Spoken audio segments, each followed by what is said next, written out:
Entrusting responsibility to those who are qualified is the first step of good governance. If this button is fastened incorrectly, everything will go wrong all the way to the end, there will be no justice, and rules will be broken. From this perspective, is this the very first thing a manager should pay attention to and prioritize? Professor, in general, we say that humans are the most honorable of all creatures. We prioritize the human being, but according to what you mentioned, in the modern era, the job is prioritized. For you, or for the system you mentioned about entrusting responsibility to those who are qualified, should the person be prioritized, or should the job take precedence?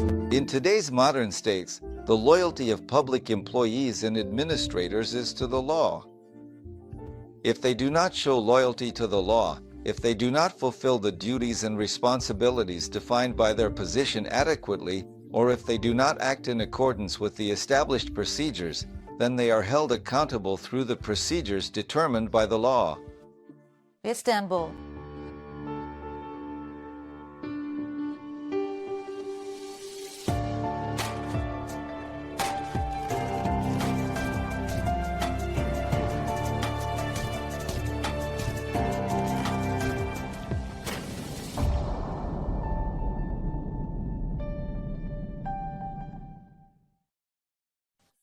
Hello to everyone from the school. Dear viewers, today we will discuss how to ensure that responsibilities are entrusted to those who are qualified. Our guest is Professor Dr. Ömer Dinçer.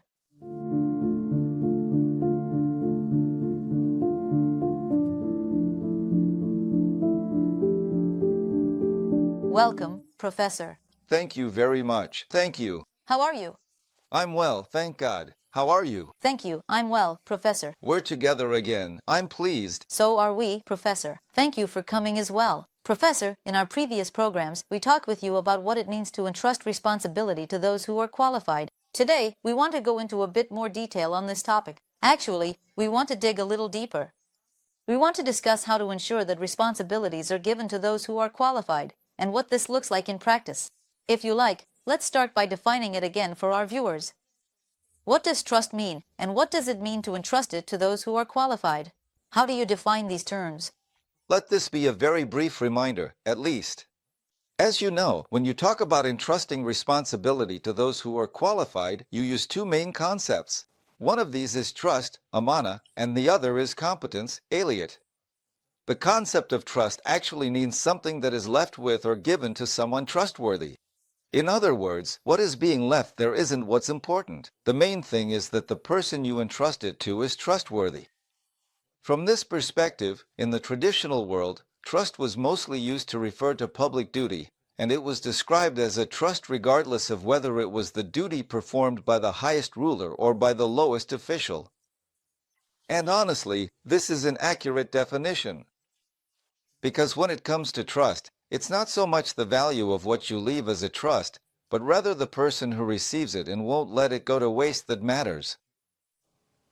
As for competence, it's also a concept that's closely associated with trustworthiness. It involves knowledge, experience, and reliability. Therefore, in the traditional world, the idea of entrusting something to those who are qualified is a concept that focuses more on the person. However, in the modern world, the concept of the right person for the job is used instead. Here, the process emphasizes the job itself much more. From this perspective, it's possible to think that the difference between these two concepts actually affects the outcomes as well. Professor, in general, we say that humans are the most honorable of all creatures. We prioritize the human being. According to what you mentioned, in the modern era, the job itself is prioritized. For you, or for the system you mentioned about entrusting responsibility to those who deserve it, should the priority be the person or the job itself?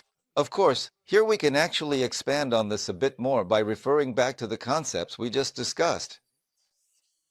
When you talk about entrusting responsibility to those who deserve it, you're developing an idea that focuses more on the person. Indeed, throughout history, when the focus has been on entrusting responsibility to those who deserve it, it has usually been the individual who stands out, and concepts like their intelligence, knowledge, experience, trustworthiness, morality, and ability to keep secrets have come to the forefront. From this perspective, People who are intelligent, knowledgeable, and moral have generally become the ones who are recommended and preferred. In other words, it creates an effect where the connection to the job is relatively less important, and the individual's personal qualities stand out more. From this angle, the focus is more on finding the right person. There's a reasonable side to why things were done this way in the past. Because in dynastic systems or monarchies, as we've mentioned many times before, I had to say it once again. As you know, the state belongs to members of the dynasty. It belongs to the dynasty itself. Therefore, the ruler is the owner of the state. From this perspective, it's understandable for the ruler to prioritize people a bit more when assigning tasks. But in the modern world, the situation leads to a very different outcome. Now, the state no longer belongs to the ruler, it belongs to the people, and the state has a legal structure regulated by law. And in this legal structure, the duty now belongs to the people and is entrusted to individuals temporarily. From this point of view, nowadays, you need to talk about a system where the process itself is more prominent and discuss the relationship with the process. Priority given to the job. It should be given. Okay, sir, when we look at these human criteria, you were talking about a driver's license. There's concept of merit. How should we evaluate the relationship between these two? And how important is merit in this context? Of course, when you talk about merit, this needs to be said.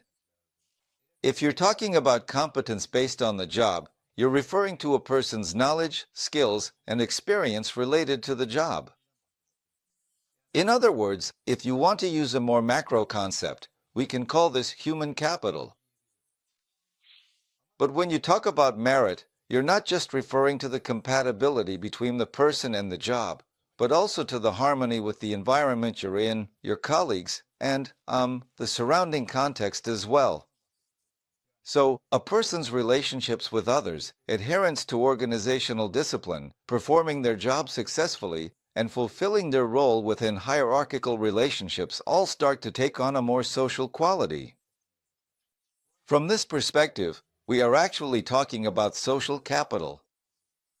Therefore, for example, morality also falls within this social structure.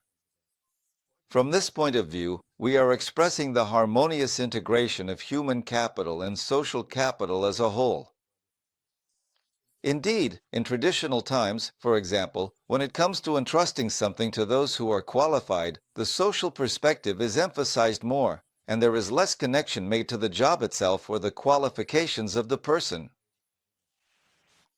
When you look at all of history, as I mentioned, people were valued more because the relationship system placed less emphasis on the connection to the job itself.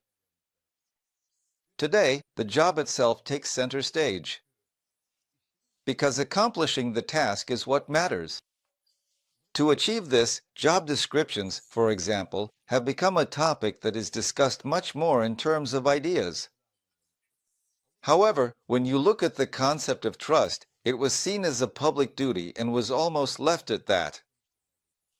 There is only one exception to this, at least as far as I can see. Ibn Taymiyyah also includes public property under the status of trust. Nowadays, though, the area we can call a trust for anyone performing a public duty is much broader. It includes the work itself, public resources, and financial resources. So the other one is more physical and material resources. Now, it also covers financial resources and, at the same time, the people one is responsible for managing human resources. So, we can include all of these under the concept of trust. From this perspective, the job itself needs to be defined first. Those who are closely involved with management science know that, there are 5 basic functions of management science.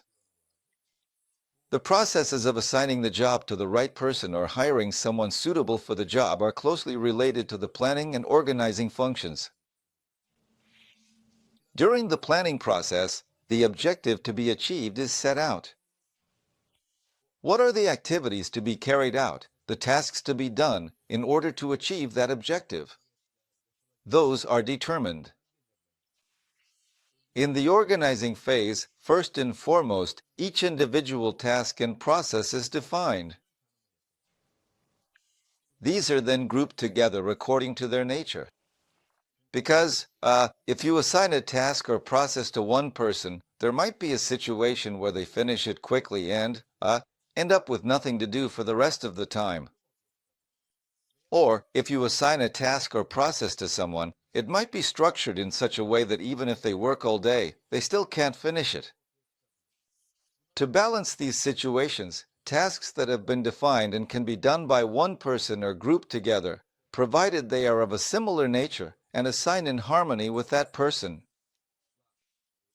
Conceptually, we call this workload.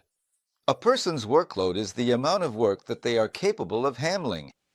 When the tasks are defined and grouped here, what exactly is the content of those tasks? Its content, more precisely, and what is their scope? Within what framework do they fall? This becomes clear. Once this is clear, the qualifications of the people who can perform those tasks are determined.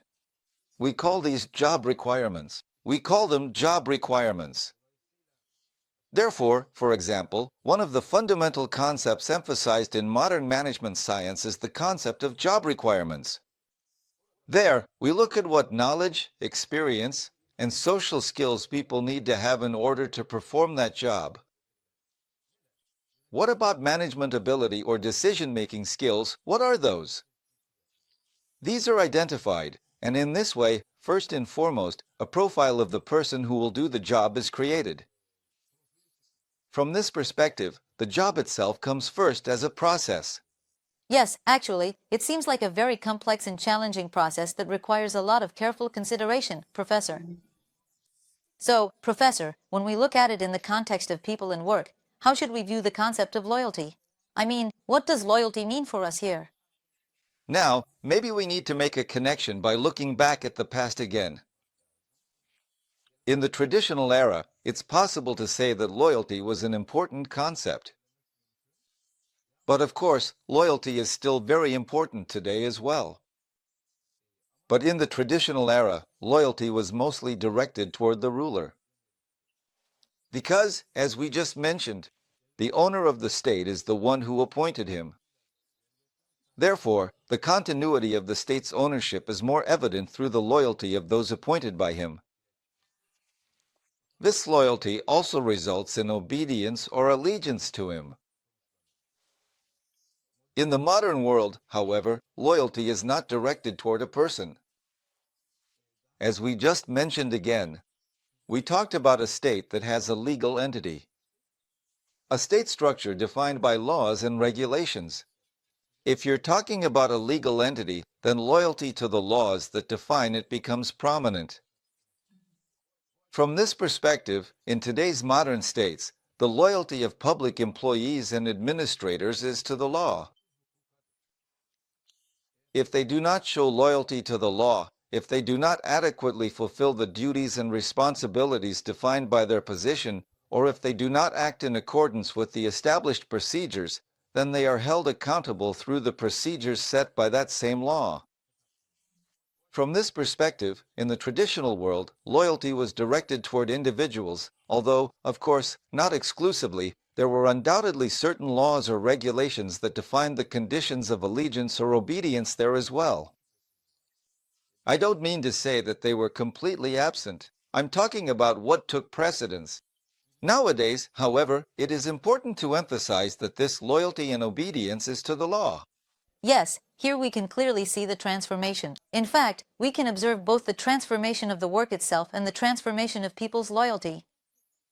So, Professor, what kind of method should be followed to manage a more transparent and fair process during these selection procedures? This is very important. So, what did you do in the first step? You defined the job. Then you grouped them. Next, you identified the characteristics of the person who will do that job within the group. You determined their qualifications. But how you select that person is also very important. Again, for example, if we compare, in the traditional world, since it is more people-oriented, the selection process is usually carried out through people you know personally or those you get to know through references. Because of this, unfortunately, highly developed methodologies could not be produced.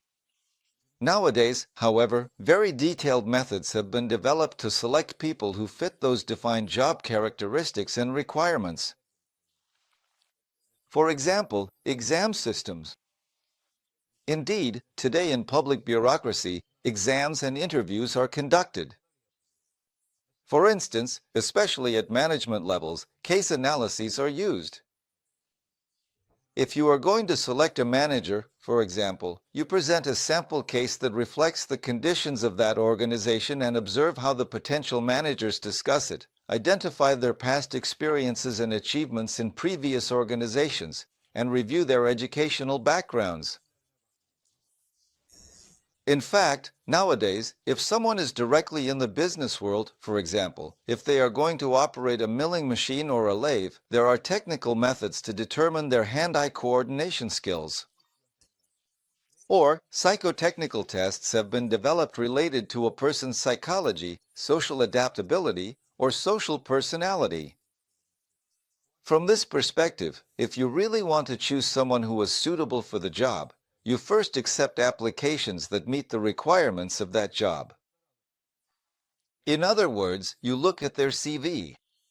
But just looking at their CV is not enough. If they are going to be a manager or do a technical job at a lower level, you subject them to exams accordingly. You put them through selection processes, and if needed, as I mentioned, you use psychotechnical tests to determine their personal traits and emotional makeup. Then you appoint the one who is most suitable.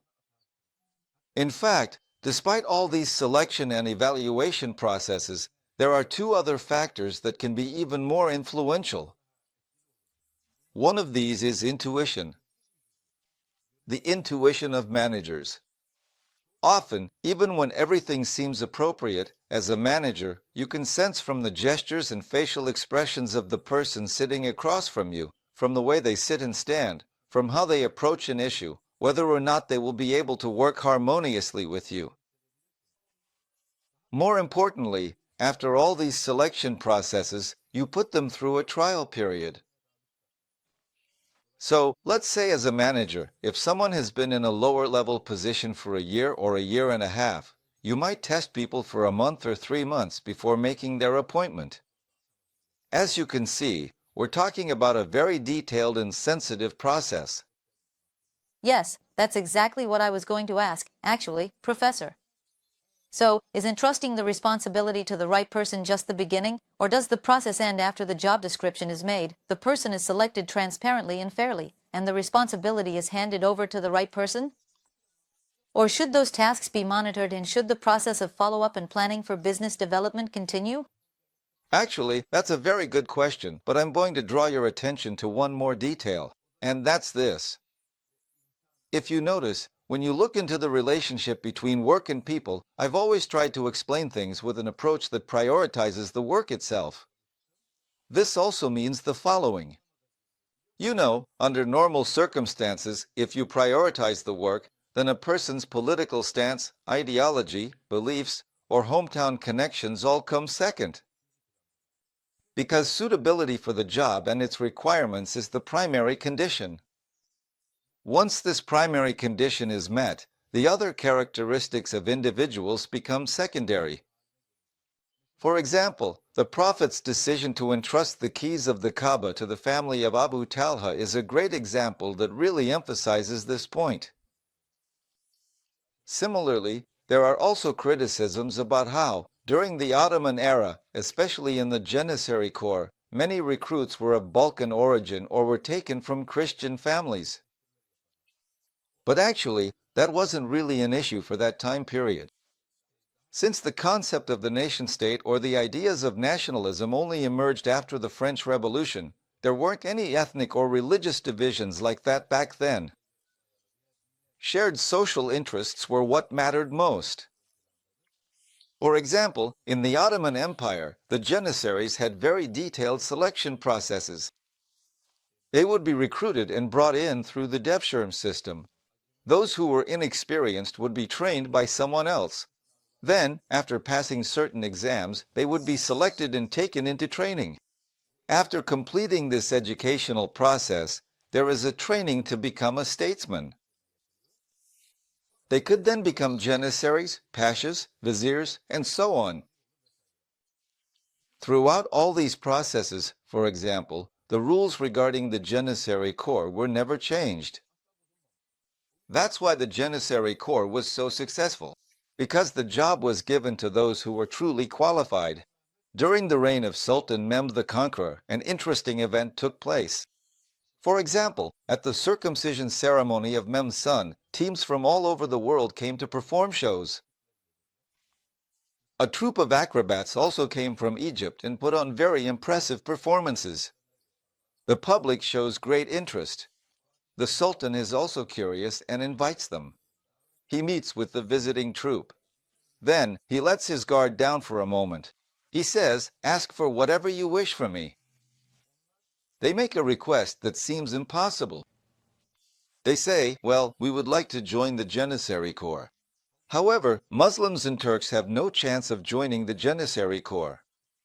Because the system is based on the devshirm, child levy process, the Sultan can't go back on his word. He asks the head of the Janissaries to admit them into the Corps. But the head is not willing to do this. He objects. He says, "Sir, this goes against our rules." When the Sultan insists, Mehmed the Conqueror gathers the Janissary Corps' board of directors. A decision is made there. They say, "We can't accept them. It's against our rules." Fadi gets very upset and angry about this. He removes the head of the corps from his position. He appoints a new head. But when he gives instructions to the new head, that head says the same thing. He says, "My Sultan, this goes against the rules that have been in place for years." The Sultan asks again. He insists this happens 4 times. Look, once again, the head gathers the corps' administration and they make a decision. All right, let's accept this. But they shouldn't become janissaries directly. In the Janissary Corps, they assign them to support services, supply duties, things like that. They put them in the kitchen, for example, and create a special staff position just for them there. A staff position based on the individual. For example, even today in the Republic era, the concept of staff positions based on individuals, which is still used in our country, comes from that tradition. But the practice that was originally done to preserve merit eventually stops being an exception. The rules of merit are undermined, and the Ottoman Empire enters a period of stagnation and decline. This is a very important example for us as well. From this perspective, entrusting responsibility to those who are qualified is the first step in governance. And if this first button is fastened incorrectly, everything will go wrong all the way to the end. There will be no justice. Rules will be broken, and the door will be open to various irregularities and corruption. From this point of view, this is the first thing a leader should pay attention to and prioritize. That was actually a really nice way to wrap things up, Professor. With the example you gave, it became much clearer and easier to understand. You have addressed the importance and principles of entrusting responsibility to those who are qualified. Unfortunately, as you mentioned, we see that situations which were once considered exceptions have now become widespread, and positions tailored for specific individuals are being created even in academia. Thank you very much for your valuable insights and for joining us. Thank you very much too. Thank you. Dear viewers, today we discussed both the conceptual and practical aspects of entrusting responsibility to those who are qualified. You can stay updated on our videos by subscribing to our channel and turning on notifications. See you in the next episode. Goodbye.